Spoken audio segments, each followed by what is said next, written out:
দুটো টোটকা 14ই জানুয়ারির জন্য আমি শেয়ার করতে চলেছি।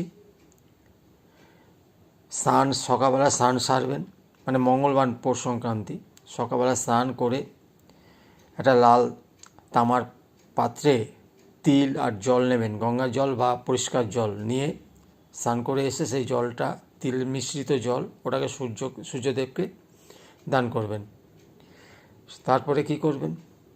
তারপরে আপনি কিছু গরিব মানুষকে লাড্ডু দেবেন। লাড্ডু, সে তিলের লাড্ডু হোক বা যে কোনো লাড্ডু হোক, দান করবেন। 5 জন গরিব দুঃখীকে দেবেন, তার বেশি হলেও ভালো, 5 জন দেবেন। আর সন্ধেবেলায় 101টা জবা ফুলের মালা মায়ের মন্দিরে দিয়ে আসবেন। ব্যাস, আপনার শরীর স্বাস্থ্যের দিক দিয়ে, অর্থনৈতিক দিক দিয়ে, সব দিক দিয়ে চাঙ্গা হয়ে উঠবে। ভালো লাগলে লাইক করুন, বন্ধুদের মাঝে শেয়ার করুন, সাবস্ক্রাইব করুন, বেল আইকন টিপে দিন।